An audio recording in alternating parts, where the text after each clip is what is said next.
कारगिल दिवस के अवसर पर भारत माता के उन जाबाज सपूतों को नमन करता हूं जो मातृभूमि की रक्षा के लिए अपने प्राणों की आहूति देने में पीछे नहीं हटे।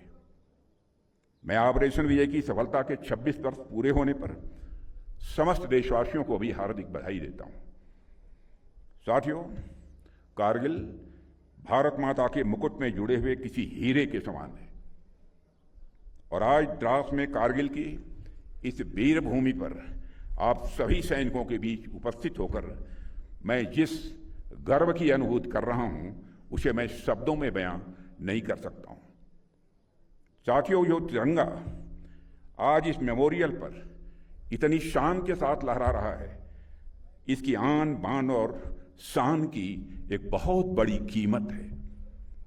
आज से ठीक 27 वर्ष पहले 1999 की जुलाई में हमारी मातृभूमि पर कायरतापूर्ण और कुटिल हमला हुआ था। पाकिस्तान ने अपनी सेना के घुसपैठियों के माध्यम से छल बल और धोखे का सहारा लेते हुए हमारी चोटियों पर कब्जा कर लिया था। ये वो चोटियां थीं जो सर्दियों में खाली रहती थी और दुश्मन ने उसी संधिकाल का फायदा उठाया। लेकिन दुश्मन हमारी सेना के शौर्य और संकल्प की ऊंचाई को भांपने में चूक गया। हमारे जवानों ने सिर्फ पहाड़ की ऊंचाइयों को ही नहीं बल्कि मानवीय सीमाओं की हर परिभाषा को भी पार करके दिखाया सारी दुनिया को। कारगिल युद्ध केवल भारत की सैन्य और कूटनीतिक विजय नहीं थी मित्रों, वह एक ऐसा क्षण था जब पूरी दुनिया ने भारतीय सैनिकों का अदम्य साहस देखा, उनका शौर्य देखा। कारगिल युद्ध के समय भारतीय जवानों की वीरता का ऐसा इतिहास रचा था जो हर भारतवासी के लिए एक गर्व का विषय है।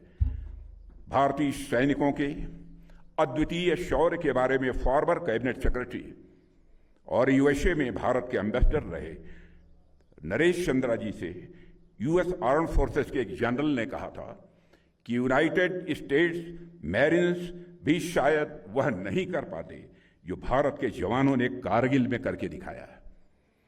उस जनरल ने कहा था कि गोलियों के बौछार के बीच पहाड़ पर चढ़ते जाना, अपने सामने अपने साथियों को शहीद होते हुए देखना, फिर भी बिना रुके शिखर पर पहुंचकर दुश्मन से आमने सामने की लड़ाई लड़ना, ऐसा असाधारण शौर्य केवल भारतीय सैनिक ही दिखा सकता है।